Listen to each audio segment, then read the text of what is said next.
আসসালামু আলাইকুম সুপ্রিয় দর্শক, চলে আসলাম আগামীকাল 15ই আগস্ট শনিবার 2026 এই মুহূর্তের খুবই গুরুত্বপূর্ণ মেঘবৃষ্টি, নিম্নচাপ, বজ্রবৃষ্টি, বন্যা এবং ঘূর্ণিঝড়ের আবহাওয়ার নতুন আপডেট নিয়ে। আগামী 48 ঘন্টার মধ্যেই বাংলার আবহাওয়ায় আসতে চলেছে বিরাট বড় নতুন পরিবর্তন। আবারও দেশে জুড়ে সক্রিয় হতে চলেছে নতুন বৃষ্টি বলয়, শুরু হতে পারে ভারী থেকে অতি ভারী বৃষ্টিপাত। এ নিয়ে ইতিমধ্যেই আবহাওয়া অধিদপ্তর থেকে জানানো হয়েছে দুঃসংবাদ। এদিকে এই মুহূর্তে দেশের উপর থেকে কেটে গিয়েছে লঘুচাপের প্রভাব, পরিষ্কার এবং রৌদ্রোজ্জ্বল রয়েছে বাংলার আকাশ। তবে এখনো দেশের উপর দিয়ে ঘন্টায় 12 থেকে 15 কিলোমিটার বেগে বায়ু প্রবাহ অব্যাহত থাকায় আরামদায়ক আবহাওয়া বিরাজমান রয়েছে। তবে লঘুচাপ এবং সক্রিয় বৃষ্টি বলয়ের প্রভাবে আজ রাতের মধ্যেই রংপুর, রাজশাহী, ময়মনসিংহ, সিলেট, ঢাকা, খুলনা, বরিশাল, চট্টগ্রাম, ভারতের পশ্চিমবঙ্গ, আসাম, মেঘালয় এবং ত্রিপুরা রাজ্যের আবহাওয়া গভীর মেঘমালায় ঢেকে যেতে পারে। দু একটি অঞ্চলে হালকা থেকে মাঝারি ধরনের বৃষ্টিপাতের সতর্কবার্তাও রয়েছে। আজ 14 আগস্ট শুক্রবার এবং আগামীকাল 15ই আগস্ট শনিবার আগামী 24 থেকে 48 ঘন্টা কেমন থাকার সম্ভাবনা রয়েছে সারা দেশের 8 বিভাগের 64 জেলার আবহাওয়া পরিস্থিতি, কোন কোন জেলাগুলোতে হতে পারে অতি ভারী বৃষ্টিপাত, কোন কোন অঞ্চলে হতে পারে ভয়াবহ বন্যা পরিস্থিতি জানিয়ে দিব আজকের ভিডিওটির মাধ্যমে। তাই প্রিয় দর্শক, আপনি দেশের কোন জেলা থেকে আবহাওয়ার খবরটি দেখছেন এবং আপনার জেলায় এই মুহূর্তে আবহাওয়ার কেমন অবস্থা রয়েছে কমেন্ট করে আমাদেরকে জানিয়ে দিন। প্রতিদিনের নিত্য নতুন আবহাওয়ার আপডেট খবর পেতে এই ভিডিওটিতে লাইক দিয়ে চ্যানেলটি সাবস্ক্রাইব করে বেল আইকন অন করে রাখুন। প্রিয় দর্শক, আমরা এ পর্যায়ে চলে আসলাম আবহাওয়ার পূর্বাভাস বায়ু প্রবাহ স্যাটেলাইট রাডারে। এখান থেকে দেখতে পাচ্ছি এই মুহূর্তে লঘুচাপের ঘূর্ণাবর্তটি ভারতের পশ্চিমবঙ্গের উপরে অবস্থান করছে। এর প্রভাবে এখনও বঙ্গোপসাগর উত্তাল থাকায় 3 নম্বর সতর্ক সংকেত অব্যাহত রয়েছে। মাছ ধরার নৌকা এবং ট্রলারসমূহকে পরবর্তী নির্দেশ না দেওয়া পর্যন্ত এখনও দেওয়া হয়েছে নিষেধাজ্ঞা। এছাড়াও প্রিয় দর্শক, দেখতে পাচ্ছি এই মুহূর্তে দেশের উপর দিয়ে ঘন্টায় 15 থেকে 20 কিলোমিটার বেগে আরামদায়ক বায়ু প্রবাহিত হচ্ছে। প্রিয় দর্শক, আমরা এ পর্যায়ে চলে আসলাম আবহাওয়ার পূর্বাভাস ইউরোপিয়ান মেঘমালা স্যাটেলাইট রাডারে। এখান থেকে দেখতে পাচ্ছি এই মুহূর্তে সারা দেশের আবহাওয়ায় একেবারে পরিষ্কার রয়েছে। তবে দু একটি জায়গায় হালকা পরিসরে ক্ষুদ্র ক্ষুদ্র ভাসা মেঘমালা লক্ষ্য করা যাচ্ছে। তবে এই মেঘ থেকে কিন্তু কোথাও বৃষ্টিপাত হচ্ছে না। আমরা দেখতে পাচ্ছি ঘূর্ণাবর্তের প্রভাবে বঙ্গোপসাগরে কিন্তু মেঘমালা জমতে শুরু করেছে, যেটি আগামী 24 থেকে 48 ঘন্টার মধ্যেই ঘনীভূত হয়ে উপকূলীয় অঞ্চলে আশ্রে পড়তে পারে, যার প্রভাবে দেখতে পাবো খুলনা, বরিশাল, চট্টগ্রাম, ঢাকা, ভারতের ত্রিপুরা এবং পশ্চিমবঙ্গের বেশ কয়েকটি জেলায় শুরু হতে পারে হালকা থেকে মাঝারি ধরনের বৃষ্টিপাত। এছাড়াও এই মুহূর্তে রংপুর, রাজশাহী, ময়মনসিংহ, সিলেট, ঢাকা, খুলনা, বরিশাল, চট্টগ্রাম, ভারতের পশ্চিমবঙ্গের আকাশে আংশিক পরিসরে ক্ষুদ্র ক্ষুদ্র মেঘমালা লক্ষ্য করা যাচ্ছে। প্রিয় দর্শক, আমরা এ পর্যায়ে চলে আসলাম আবহাওয়ার পূর্বাভাস ইউরোপিয়ান মেঘমালা মডেল রাডারে। এখান থেকে দেখতে পাচ্ছি আজকে দিনের আবহাওয়া মোটামুটি পরিষ্কার এবং সন্ধ্যা রাতের আবহাওয়া মোটামুটি পরিষ্কার দেখতে পাচ্ছি। তবে সন্ধ্যা রাত অর্থাৎ রাত 8টা বা 9টার মধ্যে জকিগঞ্জ, জয়ন্তীপুর, এদিকে চারখাই, সিলেট, এদিকে চতকবাজার, বিশ্বম্বরপুর, ফেনারবাগ, জগন্নাথপুর, বাগমারা, নলিতাবাড়ি, ফুলপুর, নেত্রকোনা এই অঞ্চলগুলোতে দু একটি স্থানে সর্বোচ্চ দেখতে পাবো 8 থেকে 9 মিলিমিটার পর্যন্ত হালকা পরিসরে বৃষ্টিপাত হতে পারে। ভারতের শিলচর, এদিকে মেঘালয় অঞ্চলগুলোতেও দু একটি স্থানে হালকা পরিসরে বৃষ্টিপাত হতে পারে। এছাড়া দেশের আবহাওয়া মোটামুটি পরিষ্কার থাকতে পারে। তবে প্রিয় দর্শক, আমরা মধ্যরাতের মধ্যেই দেখতে পাবো দেশের দক্ষিণাঞ্চলের বেশ কয়েকটি জেলায় সক্রিয় হতে পারে বৃষ্টি বলয়, যার প্রভাবে দক্ষিণাঞ্চলে ভারী বর্ষণ শুরু হতে পারে।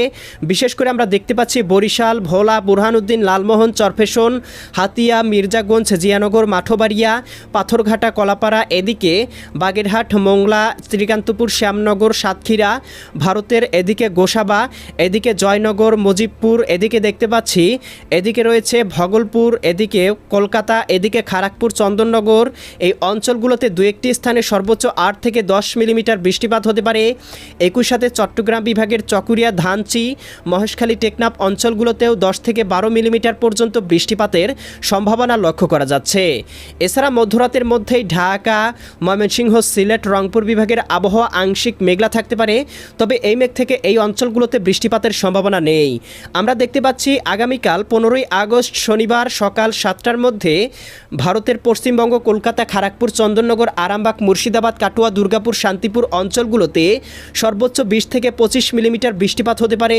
একই সাথে খুলনা, যশোর, সাতক্ষীরা, বাগেরহাট, ঝিনাইদহ, মাগুরা, নড়াইল, এদিকে দেখতে পাচ্ছি বরিশাল, পটুয়াখালী, ভোলা, বরগুনা, ঝালকাঠি, পিরোজপুর, এদিকে হাতিয়া, এদিকে চৌমুহানি, রায়পুর, এদিকে মতিরহাট অঞ্চলগুলোতেও দু একটি অঞ্চলে 1 থেকে 2 মিলিমিটার বৃষ্টিপাত হতে পারে। ধানচি, চকুরিয়া, কুতুবদিয়া, মহেশখালী, টেকনাফ অঞ্চলগুলোতেও 5 থেকে 10 মিলিমিটার বৃষ্টিপাত হতে পারে। এছাড়া প্রিয় দর্শক, দেখতে পাচ্ছি সকালের মধ্যে মধ্যে রংপুর, রাজশাহী, ঢাকা, খুলনা এবং চট্টগ্রাম বিভাগের অন্যান্য জেলার আবহাওয়া আংশিক মেঘলা থাকতে পারে।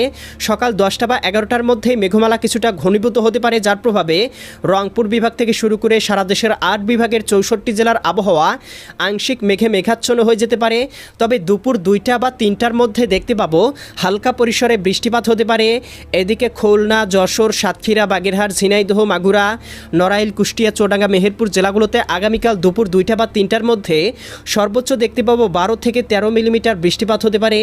একই সাথে ভারতের কলকাতা, খড়গপুর, এদিকে হলদিয়া, চন্দননগর, এদিকে আরামবাগ, বর্ধমান, শান্তিপুর, কাটোয়া, এদিকে দেখতে পাচ্ছি এদিকে নলিহাতি, এদিকে দুর্গাপুর, বাঁকুড়া অঞ্চলগুলোতেও কোথাও কোথাও সর্বোচ্চ 20 মিলিমিটার পর্যন্ত বৃষ্টিপাত হতে পারে। একই সাথে বরিশাল, পটুয়াখালী, ভোলা, বরগুনা, ঝালকাঠি, পিরোজপুর, রাজধানী ঢাকা, ধামরাই, নগরপুর, বাসতুল, টাঙ্গাইল, কালিহাতি, এদিকে দেখতে পাচ্ছি দোহার, ফরিদপুর, বালিয়াকান্দি, পাংশা, মাকসুদপুর, গোপীনাথপুর, এদিকে টুঙ্গিপাড়া, গৌরনদী, এদিকে মাদারীপুর, শিবচর, এদিকে মুন্সীগঞ্জ, এদিকে হোমনা, হাজীগঞ্জ, লাকসাম অঞ্চলগুলোতেও 5 থেকে 10 মিলিমিটার হালকা বৃষ্টিপাত হতে পারে। এদিকে দীঘিনালা, খাগড়াছড়ি, শাহজেক, মানিকছড়ি, ফাটিকছড়ি, এদিকে লংদু, মানিকছড়ি, এদিকে রাঙামাটি, হাটহাজারী, বিলাইছড়ি, রাজস্থলী, রওনছড়ি, সাতকানিয়া, চকরিয়া, কুতুবদিয়া, মহেশখালী, টেকনাফ অঞ্চলগুলোতে 4-5 মিলিমিটার বৃষ্টিপাত হতে পারে আগামীকাল দুপুর বা বিকেলের মধ্যে। রাজশাহী বিভাগের দেখতে পাবো সিরাজগঞ্জ, তারা, সিংড়া, পুঠিয়া, লালপুর, এদিকে পাবনা, বেড়া, এদিকে ভাঙ্গুড়া অঞ্চলগুলোতেও 2-1টি অঞ্চলে হালকা পরিসরে বৃষ্টিপাত হতে পারে। এছাড়া প্রিয় দর্শক আমরা দেখতে পাবো এদিকে রয়েছে আগামীকাল সন্ধ্যা রাতের মধ্যে দেশের আবহাওয়া পরিষ্কার হয়ে যাবে এবং দেখতে পাবো সন্ধ্যা রাত 10টা বা 11টার মধ্যে এদিকে সিলেট, সুনামগঞ্জ, হবিগঞ্জ, মৌলভীবাজার, ময়মনসিংহ, জামালপুর, শেরপুর, নেত্রকোনা জেলাগুলোতে 2-1টি স্থানে হালকা পরিসরে 2-1 মশলা বৃষ্টিপাত হতে পারে। এছাড়াও রংপুর, গাইবান্ধা, কুড়িগ্রাম, নীলফামারী, লালমনিরহাট, দিনাজপুর, ঠাকুরগাঁও, পঞ্চগড়, রাজশাহী, সিরাজগঞ্জ, বগুড়া, পাবনা, নাটোর, নওগাঁ, চাঁপাইনবাবগঞ্জ, জয়পুরহাট, রাজশাহী, এদিকে ঢাকা, নারায়ণগঞ্জ, মুন্সীগঞ্জ, গাজীপুর, মানিকগঞ্জ, নরসিংদী, টাঙ্গাইল, ফরিদপুর, রাজবাড়ী, মাদারীপুর, শরীয়তপুর, গোপালগঞ্জ, কিশোরগঞ্জ, এদিকে বরিশাল, পটুয়াখালী, ভোলা, বরগুনা, ঝালকাঠি, পিরোজপুর, এদিকে খুলনা, যশোর, সাতক্ষীরা, বাগেরহাট, ঝিনাইদহ, মাগুরা, নড়াইল, কুষ্টিয়া, চুয়াডাঙ্গা, মেহেরপুর, এদিকে চট্টগ্রাম, কক্সবাজার, রাঙামাটি, বান্দরবান, খাগড়াছড়ি, নোয়াখালী, লক্ষ্মীপুর, ফেনী, কুমিল্লা, চাঁদপুর, ব্রাহ্মণবাড়িয়া অঞ্চলগুলোর আবহাওয়া আংশিক মেঘে মেঘাচ্ছন্ন থাকতে পারে। 2-1টি অঞ্চলে সর্বোচ্চ 1 থেকে 2 মিলিমিটার পর্যন্ত ঘন্টায় হালকা থেকে মাঝারি ধরনের বৃষ্টিপাত হতে পারে। একই সাথে ভারতের পশ্চিমবঙ্গ, উত্তরবঙ্গ, আসাম, মেঘালয় এবং ত্রিপুরা রাজ্যের আবহাওয়াও আগামীকাল মধ্যরাতের মধ্যে হালকা পরিসরে বৃষ্টিপাত হতে পারে। এছাড়াও দেখতে পাবো 16 তারিখ রবিবার সকালের মধ্যে দেশের আকাশে সক্রিয় হতে শুরু করবে বৃষ্টি বলয়ের মেঘমালা, যার প্রভাবে আস্তে আস্তে শুরু হতে পারে ভারী বর্ষণ এবং দেখতে পাবো রবিবার দুপুরের মধ্যে ঢাকা, খুলনা, বরিশাল, চট্টগ্রাম, ভারতের ত্রিপুরা রাজ্য, পশ্চিমবঙ্গ, এদিকে রাজশাহী, ময়মনসিংহ, সিলেট, এদিকে মেঘালয়, আসাম, রংপুর, উত্তরবঙ্গের বেশ কয়েকটি জেলায় 1 থেকে 2 মিলিমিটার পর্যন্ত হালকা থেকে মাঝারি ধরনের বৃষ্টিপাত হতে পারে। সোমবারেও বৃষ্টিপাতের অব্যাহত থাকতে পারে। এদিকে এমন পরিস্থিতি আগামী বেশ কয়েকদিন পর্যন্ত অব্যাহত থাকার সম্ভাবনা লক্ষ্য করা যাচ্ছে। এছাড়াও প্রিয় দর্শক দেখতে পাবো আগামী কয়েকদিন ভারী বর্ষণে আবারও নদ নদীর পানি বাড়তে পারে এবং কোথাও কোথাও বিপদসীমার উপর দিয়ে প্রবাহিত হওয়ায় নিচু এলাকাগুলোতে আবারও বন্যা পরিস্থিতির অবনতি হতে পারে। প্রিয় দর্শক এমনই পূর্বাভাস পাওয়া যাচ্ছে আবহাওয়ার ইউরোপিয়ান এবং আমেরিকান পূর্বাভাস মডেল রাডারগুলো থেকে। তো প্রিয় দর্শক আপনি কোন জেলা থেকে আবহাওয়ার খবরটি দেখছেন কমেন্ট করে আমাদেরকে জানিয়ে দিবেন। প্রতিদিনের নিত্য নতুন আবহাওয়ার আপডেট খবর পেতে এই ভিডিওটিতে লাইক দিয়ে চ্যানেলটি সাবস্ক্রাইব করে বেল আইকন অন করে রাখুন। আল্লাহ হাফেজ।